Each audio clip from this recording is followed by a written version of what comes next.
Some things have been trending recently on social media. Should you tell your spouse, or not your spouse this time, should you tell your partner some of the things that you did as a single or some of your past? Right? If you tell your partner these things, will this person still agree to marry you? Today I'm talking about concealment, and interestingly, I'm talking about this in honor of my friend Mr. Oriere mentor, who died on Sunday, the 1st of March. 2026. He was my classmate, friend, and brother. And we lost him on Sunday. Very touching. And I choose to do this particular episode in honor of him. Right? The topic is not connected to him in any way. The topic is not connected to his personal life, but I choose to remember my friend, mentor, and remember the experiences we had together and do this particular episode in honor of him. Now, I was still listening to a story today, a true life story of a guy who ended his marriage, who ended a relationship, right, during his traditional marriage.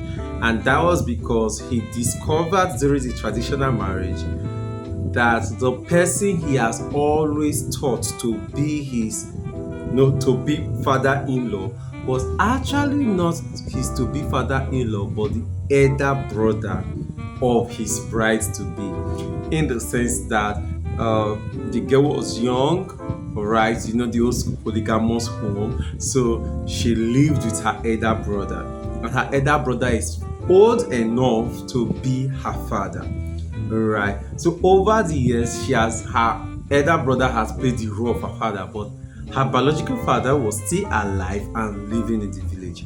She was in a relationship, and she was in a relationship for several years. I mean, a relationship for more than 3 years, 4 years, thereabout. And all through this time, she made her partner to believe that her elder brother was her father.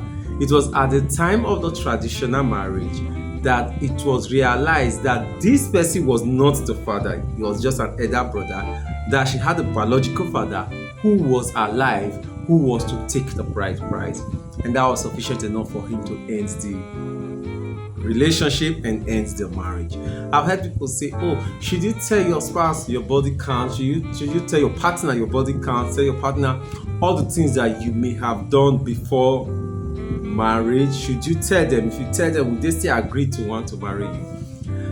People differ in opinions. I've heard pastors say, oh, you don't necessarily need to tell them if it's not something that affects you right now, affects them right now. You don't need to mention it at the beginning. Maybe you want to mention it at the end, maybe later before the marriage. You see, I don't care everything that other persons have said. The interesting thing is that I'm also a counseling psychologist, right? So there are counsel will get to give. You hear many counselors giving their clients. I'm also a pastor and a PK. So I get the counsel the pastors also get to give to their clients. But today I'm responding to this particular issue based on what the law says, because this is your family lawyer, right? This is your family lawyer. Mind you, the things I will share here is not legal advice. It's just for orientation purposes, for educational purposes. It's not legal advice. But this is what I tell people, and I say it again and again. Now, any information that you have that can impact whether a person will agree to marry you or not, if you keep that information and the person discovers the truth in the marriage, right, such information is sufficient enough for the person to say, I'm not married again. In the sense that if it was an information that was sufficient for this person to say, I'm not going to get married to you, and now the person is discovering it in marriage, and the person says, because of this, I'm still not going to continue in this marriage, the law says that the person is right. It's sufficient. It's sufficient. It can be an intolerable behavior. Now, it may not be sufficient enough in itself, but it can cause ripple effects that will cause a damage to that marriage. I don't know if you get it. Right? So, my partner had this, or my partner lied about this, or my partner lied about that, my partner lied about a particular medical record. Okay, it may not be sufficient grounds for you to just say you are divorcing, right? It may not be an intolerable behavior. It may not be that the marriage has broken down beyond repair, right?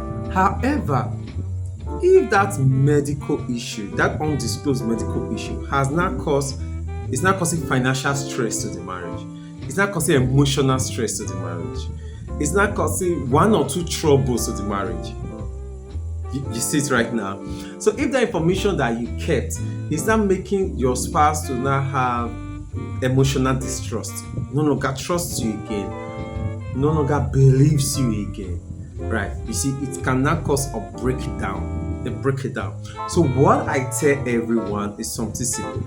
Any information that is big enough to significantly determine if this person will still want to marry you or not, that information should be disclosed before marriage.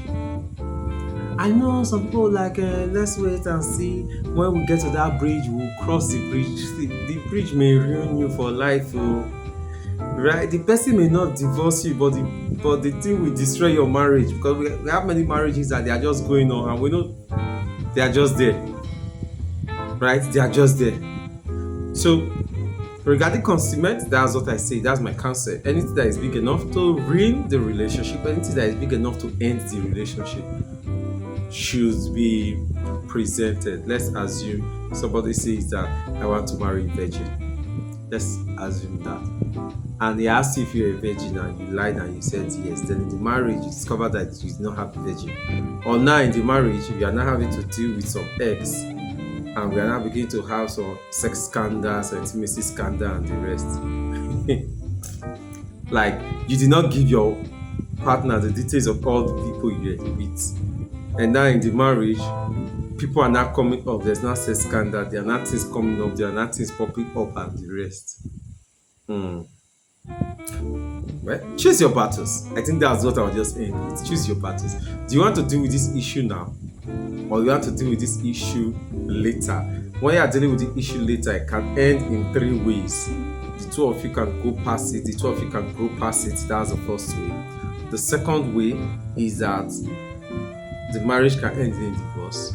The third way is that the marriage can be toxic. Hopefully, we pray that the two of you will be able to go past it and still be able to have a healthy, harmonious marriage. But what if it doesn't end like that? What if that isn't your story? My name is Alright Eigbe, your favorite family lawyer and counseling psychologist, and every evening, Tuesday evening, I just like to sit down and share these conversations with you so that you understand family law better. It's for orientation and educational purposes. It's not legal advice. So if you need legal advice, you want to use the details on this particular episode to reach out to me, or you find a lawyer that is living close to you. You rock.